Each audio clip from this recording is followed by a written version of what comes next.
Hey guys, this is Brent. Got a little different video again. You live on the homestead, you got to do a lot of things yourself.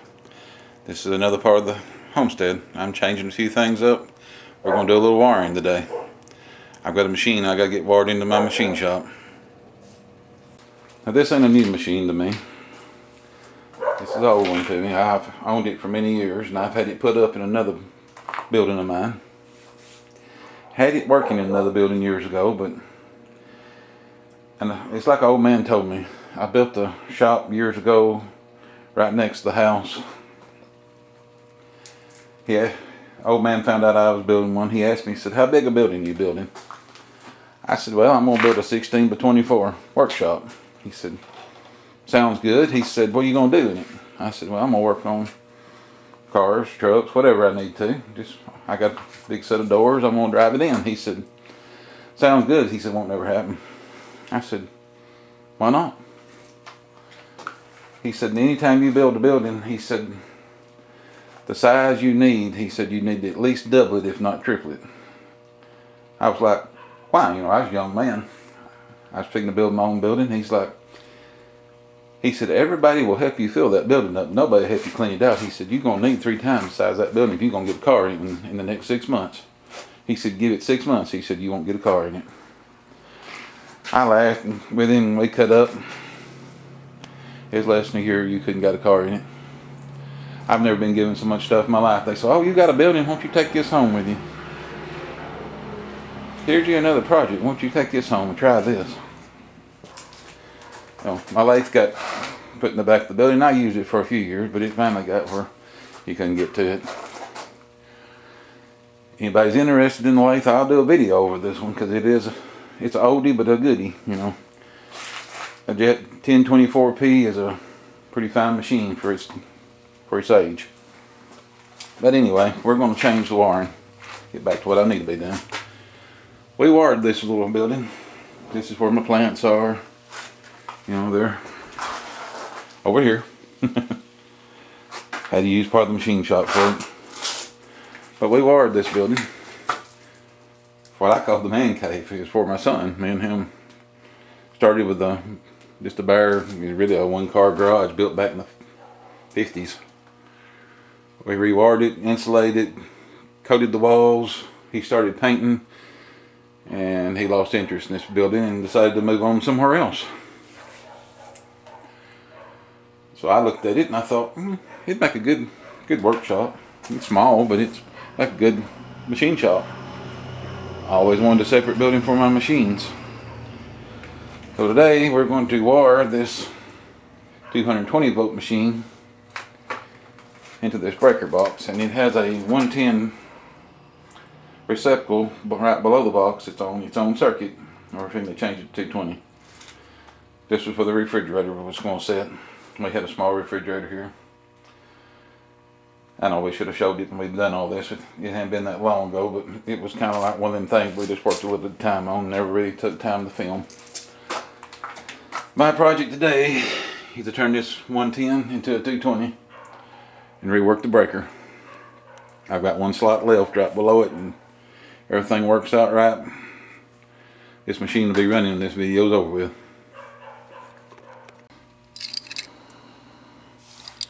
I did save you the trouble of watching me take the plug out of the wall. Most people knows how to do that. Take the cover off, plug out. But I was going to show you the difference. Of course, this is I think it's a 15 amp, 120 volt receptacle. I'm going to replace it. I'm going to replace it with this one. Upside down, right side up, however you want to look at it. Some people say it is, some people say it ain't. But you say the 220, it's got 2 flats, and it's got an upright. When they make a 110 like this, it's 20 amp, and it's similar to it, but it's made a little different where you can't plug them into each other. The slots keep you from plugging the wrong thing in. As long as you put the right plug on the wire, you can't plug it in wrong. But we're going to change the wires like this. Now 120, the black wire goes on the copper screw. The white coated wire goes on the silver screw. Of course, the ground goes on the green screw. This one has 2 hots. It has 2 copper screws and a ground screw. For those that don't know, yes, things that run on 220 does not have to have a ground or neutral to run. The ground is for you. The ground is not to make it operate. I used to work in the factory years ago. I was an industrial electrician, and the building was really old, and I found a lot of circuits where there was only 2 wires running through the conduit. There'd be 2 red wires. Now, you didn't know for sure what you had unless you turned the breaker off yourself. If you was opening the circuit up to see what was wrong, you were really confused of what it might be, because they didn't use color coding or anything in this old building. But yes, 220 works just with 2 hot wires. You don't have to have a ground or a neutral. Like I said, the ground's for your safety. Neutral is usually for something that runs on 120 that's involved in it, but this is an old machine. The light that's hooked to the machine is the only thing that runs off 120. Everything, I mean, it all runs off one 220 motor, which it could have been rewired for 110, but it runs smoother and less amperage on 220. Well, let's get to swapping the plug. Well, I got to make up for some lost time here. I lost part of my video. I hit the button apparently twice, not once, and the record didn't work, but I was just going to show you. I'm pretty sure my son put these plugs in the wall because they wasn't crimped around the screw, which is a good thing right now. It was easy for me to get them off there, but I put the black one under one copper screw, the white one under another copper screw, and of course the green one under the green wire. Now I've got to get some black tape and tape over this white wire, put at least a piece on it where somebody will know besides me. You know, it is my workshop. We're going to tape that up, make sure everybody knows it's a hot wire, and it's not neutral no more. Well, we're up to this part. Got the box open. I got one empty slot left. I don't have a 220 breaker. I'll show you what to do here in a minute. Make sure my breaker's off. This box is still live.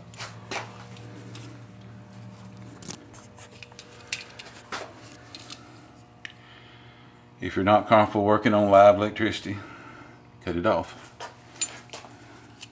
I worked on it for years. Popping a breaker in does not hurt anything when it's live. Breaker's off.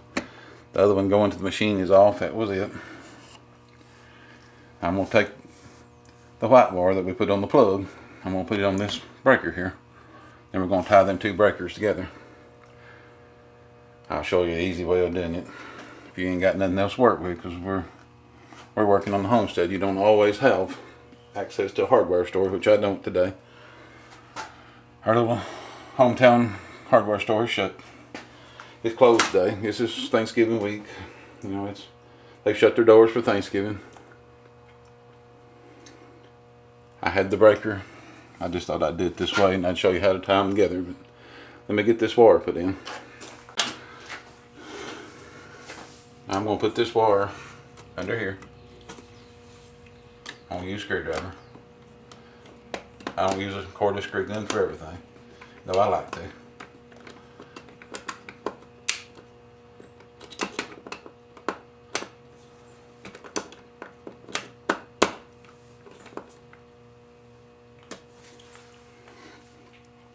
So this box is, the main power comes in on this breaker on the back side. Then 2 prongs on the bottom, they are hot. Any one of these breakers is hot, any of these screws on the outside of these breakers that's turned on will be hot. I don't recommend you doing it with live, but I worked for 15 years around really high voltage and really high amperage, and a lot of times we had to work live. Now this is a 220, single phase 220 box. In the past I worked on 4,500 amp boxes at 480 volts. I've worked in them live. I've pulled wires bigger than most people can bend.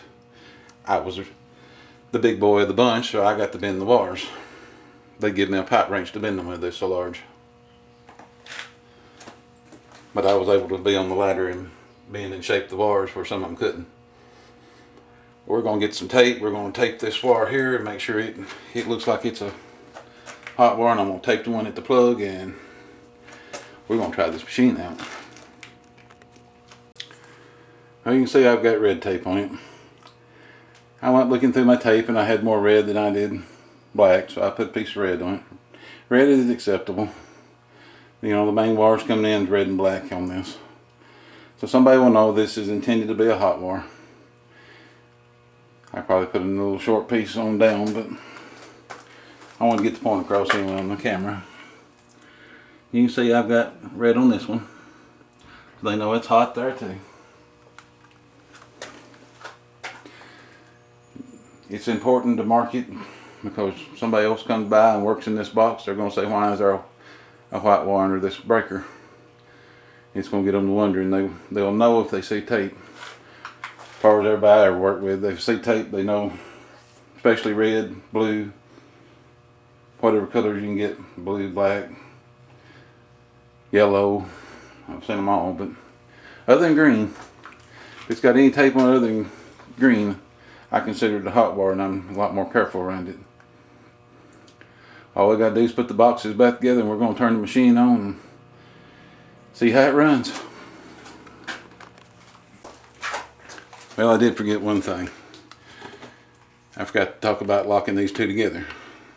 I gotta put the box on, that way it'll hold the breaker straight. But you take a piece of the copper wire out of a Romex. This is probably 12-2. Probably number 12, solid copper. Make a straight piece. Put a little crook on the end. You just feed it down through there.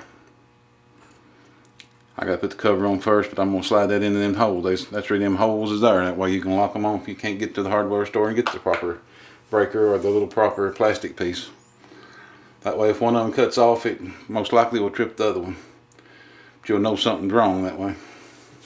Most things on 220 is not going to work single phase if one side goes out anyway. You should still be able to feel the trip if it don't trip both of them. But most time it'll trip them both. If it's bad enough to trip one, it'll usually flip the other. Because these two has got it locked tight together. But like this, and they do make a plastic piece that snaps over it. That's the reason for the holes. You just slide that in there. I gotta get the cover on first because I don't want this to hang the cover. But it's all back together. See my little copper wire piece in there. Got them tied together. I've got it plugged in. Yeah, don't pay no attention. I didn't have a cover for that, but I had to try it, so pay no attention to that. This is the important part. This is what we're going to say.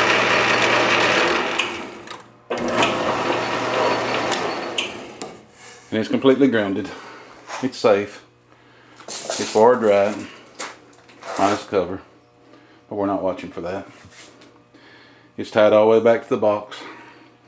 I gotta mark the breaker, but that's a minor thing. At least we got it done. We done it in a safe manner. Everything's safe, everything's correct. Hope you enjoyed this little video. God bless.